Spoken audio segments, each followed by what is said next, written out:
Thank you. This really is about hunting, huh? Holy smoke. You know, and I'd like to say you're all taller than I thought. You know, I'd also like to start by saying thank you, by saying something really specific to the women in this room. Thank you for dragging your men to my movies all these years. And thank you for allowing us to hunt. And that's not meant to say that you don't enjoy hunting yourselves. It's just to say thank you for ignoring us rattling around it in the dark around 3:30 in the morning, stubbing our toes, trying not to yell out, determined not to wake you up, but still moving at a pace to avoid being late, never late, muttering to ourselves, wondering if these early mornings of hunting will ever give way to a civilized time, say 10 o'clock, when we could all just roll out of bed. Believe me, I think every guy in this room has thought about it, but that's not going to happen either. It's never going to happen. Because being miserable, getting up early, cursing ourselves for agreeing to go the night before when we knew we had other stuff to do the next day is as much a part of hunting as taking pictures at the end of the day. So forgive us how happy we are going out the door.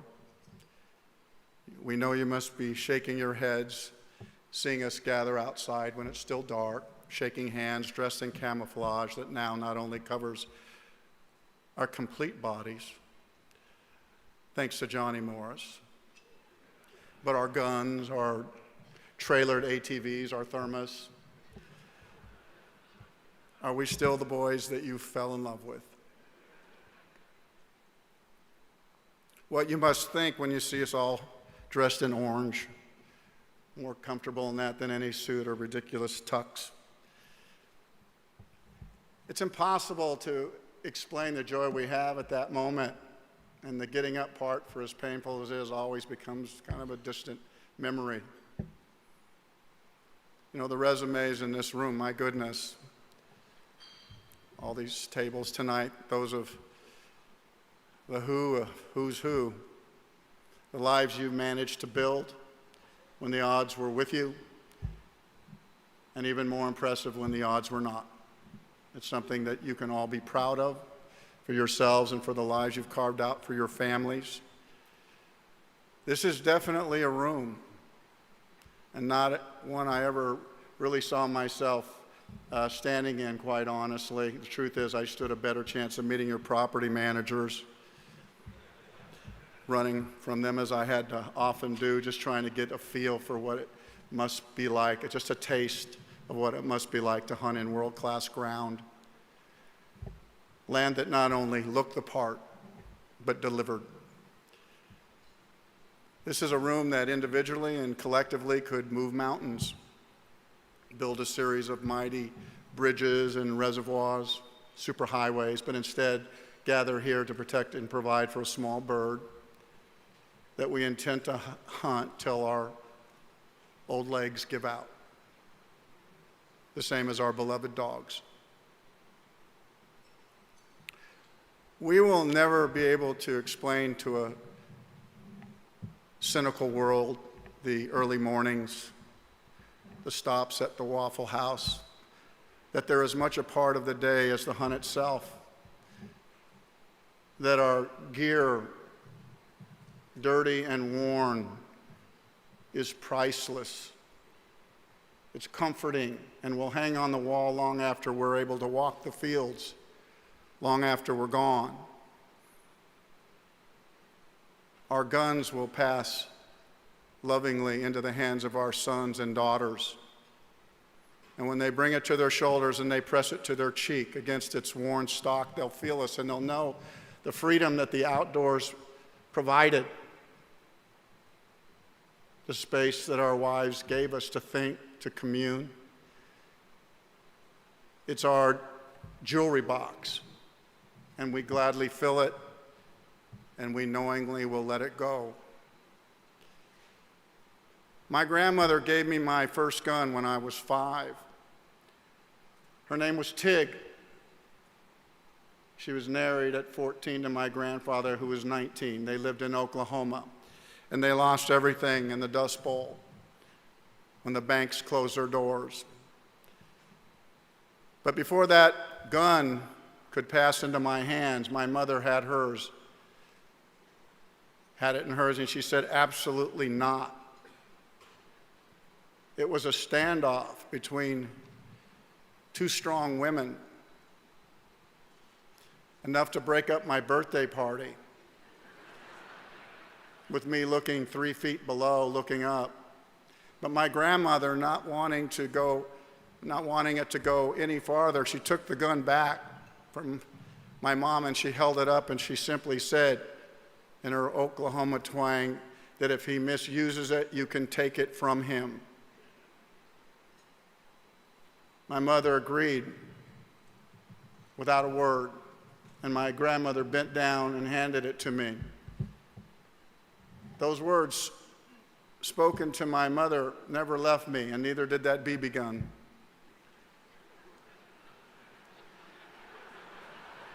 My second gun wasn't really mine, it was my father's. It was a 1903 30-30 that he bought for $20. And he kept it in a closet. There was no such thing as a safe back then, and I thank God for that in my own way. And when my parents would leave, I would take that gun, I would bring it into the living room. I would lean it back across the couch. It was too heavy for me to hold, and I would aim it at the TV, dropping every bad guy before the hero gave them too much time, which in my mind they often did. I dry fired that 30-30 so much that the night before my father was to leave on a deer hunt to the high Sierras, he realized that the firing pin was broke.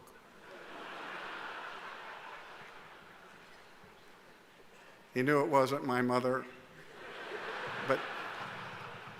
but he never said a word. And my mother, she went out with him that night, and together they bought a gun that they really couldn't afford, so he could make the trip the next day. I never understood how something I love so much could get me in so much trouble.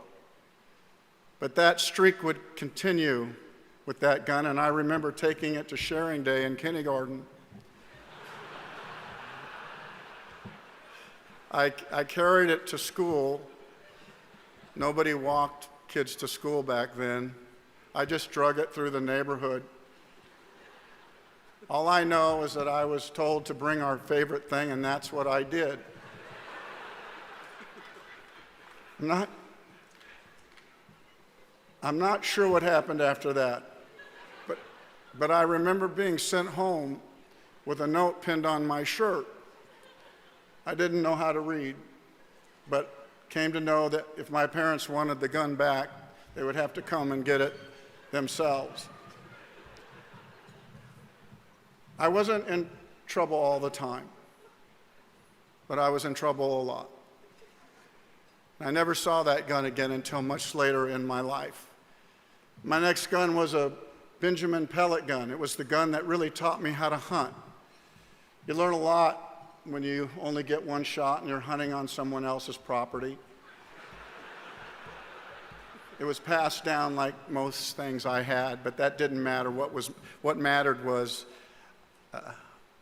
it didn't have the arm of the bolt anymore to pull it back. So I put a screw and a nut through a tiny hole to make it work, and when that finally wore out, I just started carrying a rusty pair of long nose pliers that I could get out as fast as any gunslinger and pinch that bolt and get it straight back and ready to go. Everything I killed with that gun, I ate.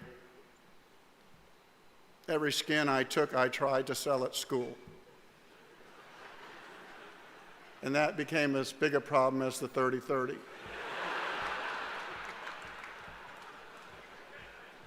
I went to 4 different schools during my high school years, 4 different ones, because my dad's job, he only had one his entire life. So when they said he had to move, we did. He'd experienced the Dust Bowl as well through the eyes of a child. He saw what it did to his family, his father, and the other families he'd known.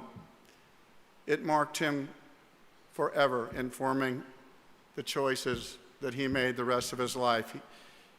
He knew the value of a job and refused to let another man outwork him for his. And he reminded me of it often at a young age, how quickly things could be taken away. He was the kind of man you would want to work for you.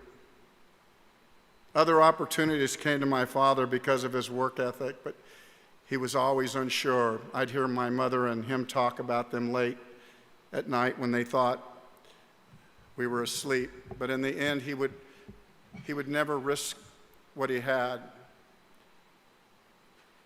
His own ambitions didn't run as high as most of the men in this room. It was just his family. We weren't poor, but stamps were important to us.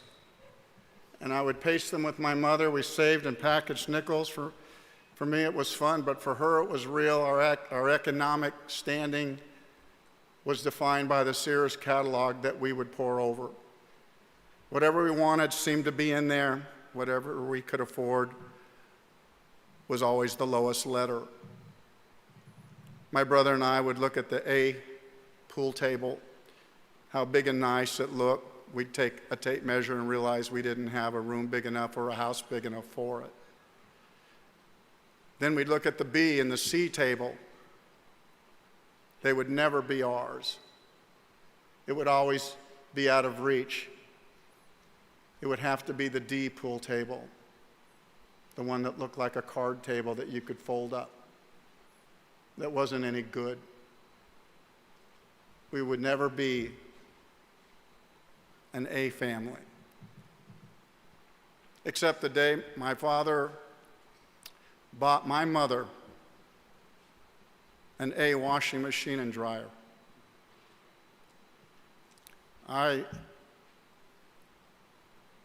I remember my mother's face as she looked at my dad, and I remember his face the day he bought me my first shotgun. He never did that before, but he did it for my mom, and he did it for me on my 12th birthday. The next day, I took my hunter safety course. All I knew was I wanted to hunt any day, every day. I did not care about seasons, and I did not care about limits. Everything I knew about and dreamed about came from watching Kurt Dowdy's American Sportsman. I needed to know. When I watched that, I needed to know. I was in awe. Did these places really exist? My junior year of high school, I found myself living in the Central Valley of California. I was having a hard time with everything. My older brother was in Vietnam, and I was really tired of trying to fit in for the 3rd year in a row. I was lost. But then something changed my life. I saw a man out in the fields of Visalia with a dog as I was driving. It looked to me like he was hunting, and I pulled the car over, and I just watched this private interaction between this man and his dog. He was hunting. I could see the gun carried to his chest. It was like art to me. It was a picture so perfect, so frozen in my mind in time forever. But it wasn't on TV. It was right there in front of me. And my life changed forever. The next day, I went out and I bought my own bird dog, a little German short hair. And suddenly, the world wasn't flat. I believe we hunted every ditch in that county, scaring up maybe one pheasant if we were lucky before school started. But it didn't matter. What mattered was I was out. But I still couldn't get to the land I dreamed, or even the land that was right in front of me. But now my dog could. And so apologies to all. I shot more than my share over the fence. Then came a moment that would really define my hunting career and how it would go forward from there on. It was the first day of pheasant season in California. I was in another school in Orange County. There's no pheasants in California, in Orange County, excuse me. So I drove out by myself to the Salton Sea on the other side of Palm Springs. It didn't look like the kind of ground that Kurt Dowdy would hunt with his friends. Fish and Game had dropped 300 confused birds in the desert and let the first 200 guys with guns hunt them. It was public land. It didn't look right. It was a D in the Sears catalog of hunting. There was no beauty to it. It was a mess. And I was miserable, and so was my dog. It was also dangerous, and I left. But on my way home, I saw something on the highway. It looked like reeds in the distance, and I could see some water, and I pulled off, and I headed down that dirt road right past a no hunting sign. I reasoned that I didn't intend to hunt there, so I kept going. And believe it or not, I scared up a mallard that my dog retrieved perfectly. It was then that I saw these flashing blue lights coming at me. I knew what was up at that point, and there wasn't much I could do with that truck bearing down on me. So when he took a dip out of sight coming down that road, I remember taking that duck by the neck and winging it as far as I could without my dog seeing it. There was a lot going on. The game warden stepped out of his car. I told him my story that I didn't like what was going on over there where the rest were hunting, that I thought it was dangerous. He said the same thing.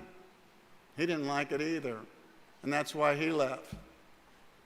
Then he said, I heard a shot, and he asked me if I'd gotten anything. I said, no, I missed. But behind him, I could see my dog had left us.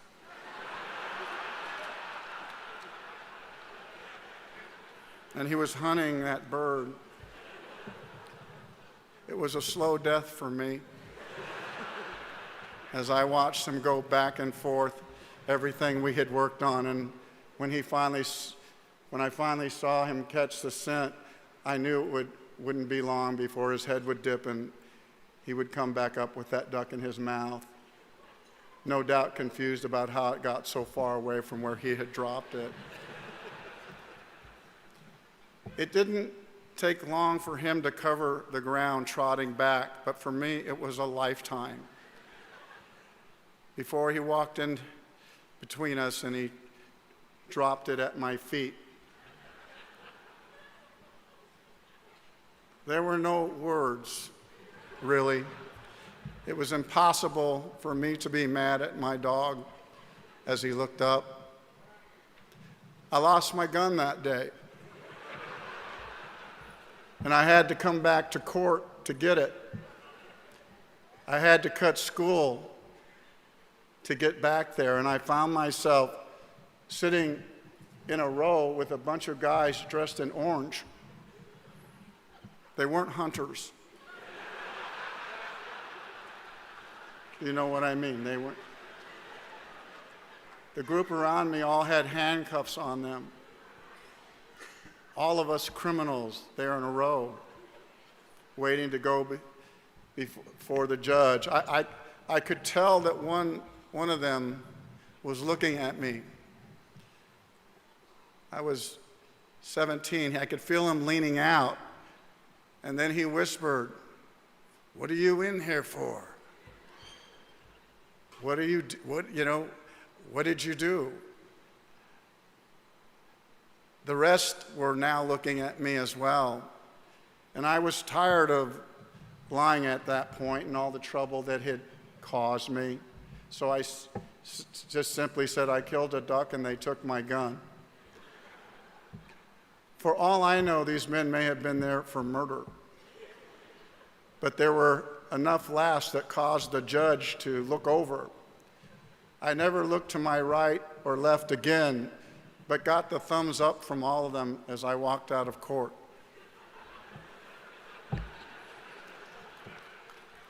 It was at that moment that I remembered my grandmother's words. If he misuses it, you can take it from him.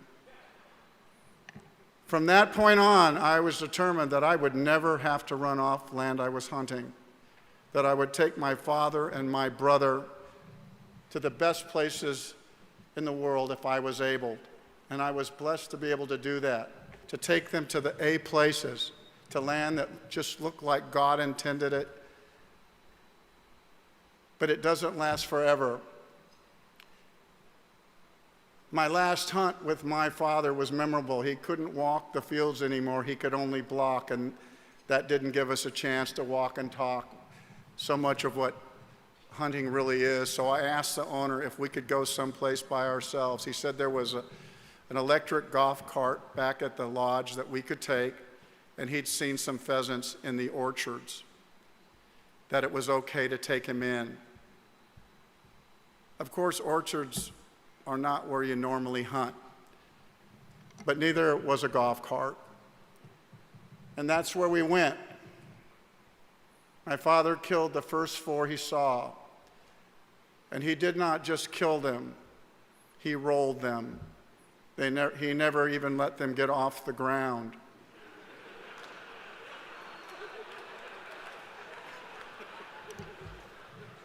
Normally, I'd be embarrassed, but it wasn't.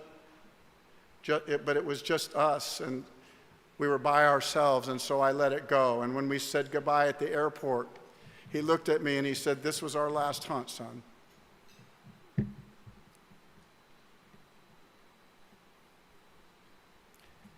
And I knew he meant it, and I knew it was true. And I wrote a song on the plane going home.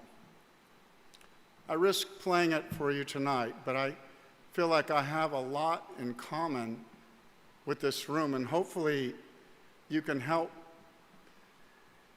You can get past anything you might think of my singing, but it's called The Last Time. It's about that last day. Everyone's had one. I don't sing it in concert anymore, it's too hard. But I thought here maybe it could take you to a place with someone you'll never forget. So I want to play it for you now.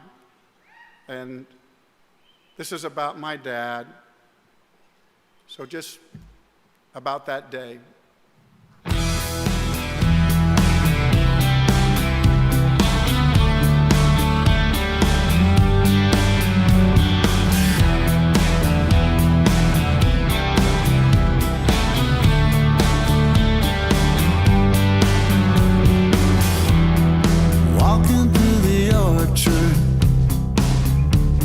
The red leaves fall. There's a chill in the air. The blackbirds call. I can see the night come. The sun is losing its heat. It's breaking my heart. You slip away from me, feeling like the last time I see you again.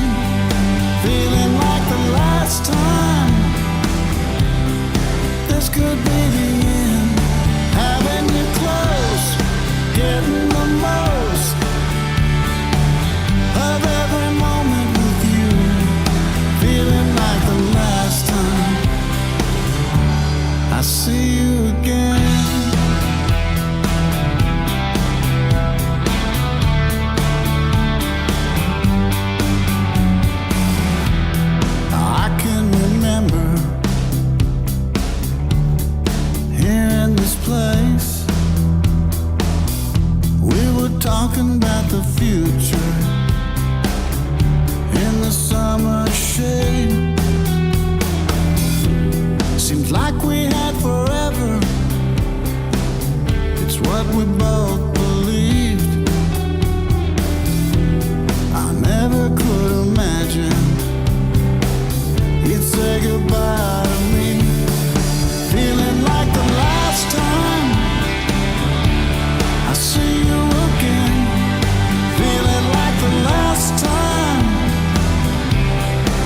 this could be the end. Having you close, getting the most of every moment with you, feeling like the last time I see you again.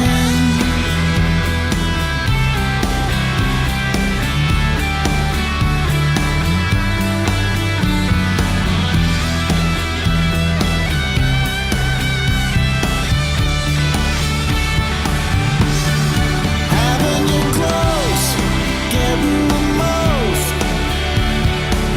of every moment with you, feeling like the last time I see you again.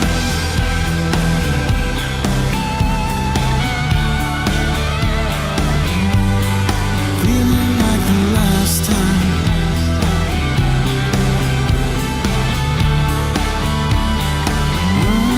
It's feeling like the last time.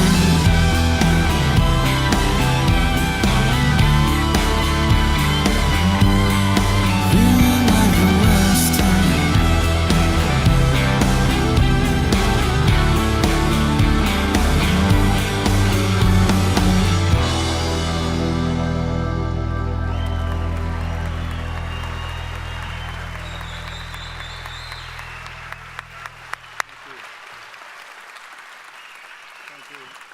You know, I'm going to end tonight. Thank you. And this was the right room. I want to end tonight by reminding you of that 30-30,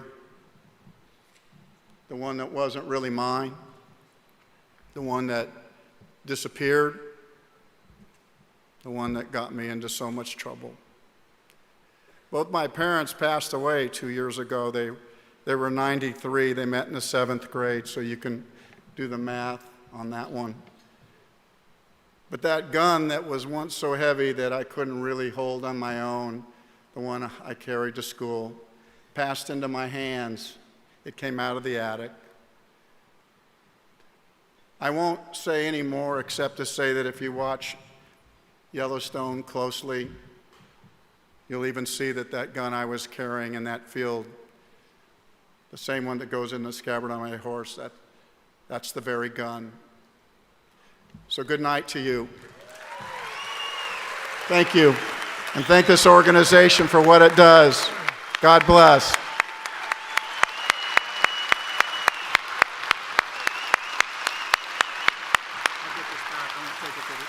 Yes, don't leave. We've got a couple things I want to do here. You can hang with us. Kevin, thank you so much. I want you to walk right up here. We do this every year. And I want you to look over here to your left. And on the count of 3, on the far end, we're going to drop the banner here. On 3, 2, 1, let's reveal. There we are.